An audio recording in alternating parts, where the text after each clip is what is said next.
Hello everybody, it's Friday the 3rd of July and I'm coming to you from Australia. I'm Nola. I want to talk to you this afternoon about personal power in the context of influencing other people. When you notice that somebody is wanting to get you to do something that you don't want to do and they appear to be pushing no matter what you say, then that's a signal to you that they're not using their personal power in the correct way, or they actually feel disempowered to influence you. In a lot of my books, I talk about power and control struggles being probably one of our biggest challenges. The ego of the individual is certainly the most important challenge that humanity faces, because ego drives greed and wanting to disempower other people and wanting to have all the limelight. So if you put ego aside, power and control struggles between individuals, between families, between communities, between governments, between countries are at the root of the majority of our conflict. And what the root cause of that is one or both parties aren't using their power appropriately.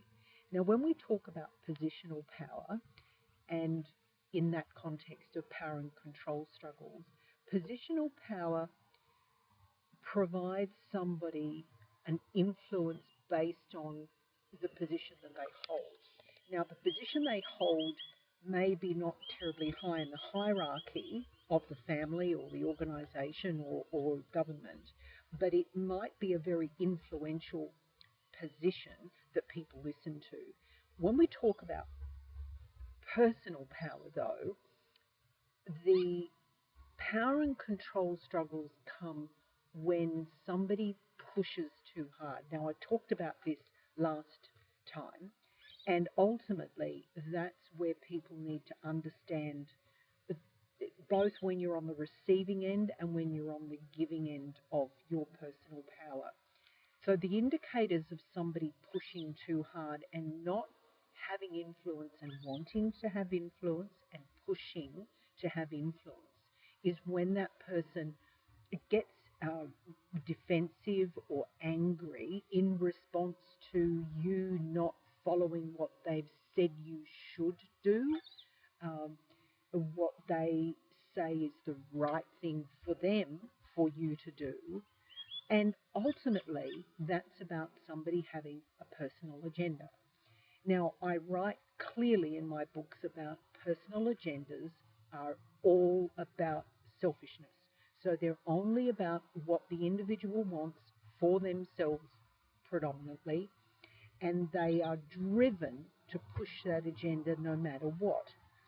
So if you're in a situation where you want to influence people's thinking, what you've got to do is to present facts.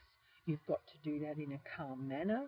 You've got to stand your ground and not allow bullying tactics by the people or the person who is wanting to push their agenda on you.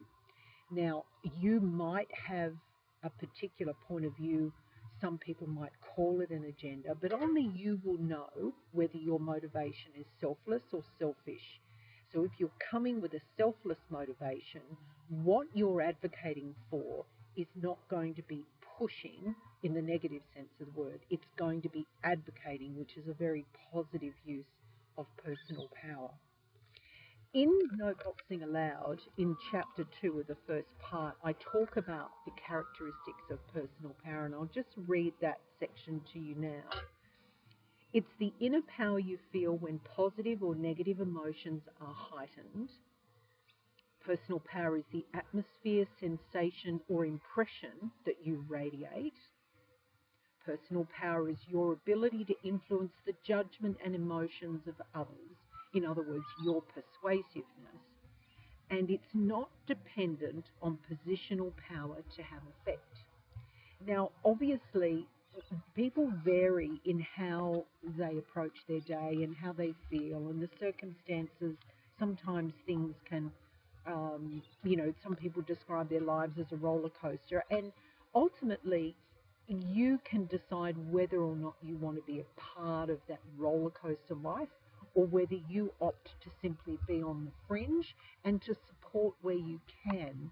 But those people who are constantly in a defensive mode, constantly having to push for outcomes, perhaps their pushing in that direction is not the right outcome from a universal energy perspective. Perhaps it's not the right karmic base. And so the more that they push, the more the universe will push back.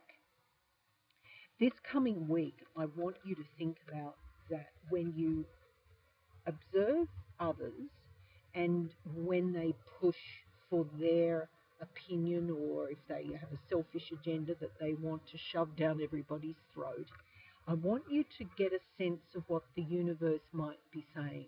So if you see somebody in a meeting, or you hear somebody on a WebEx chat or whatever, and they're pushing for a particular agenda because that's the only comfort zone that they know, just use your intuition to see whether the universe is pushing back and how well people respond to the way that they're talking. Now, ultimately, I was talking last time about bullies, and unfortunately, sometimes when children, start out as bullies, they become quite adept at bullying when they're older, and they will always blame the person that they are being rude to, and they won't accept responsibility themselves. So watch out for that as well.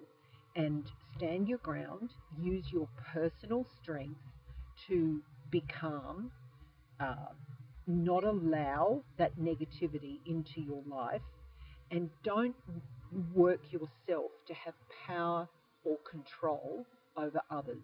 Ultimately, the only person that you have the right to control in an adult to adult sense is yourself.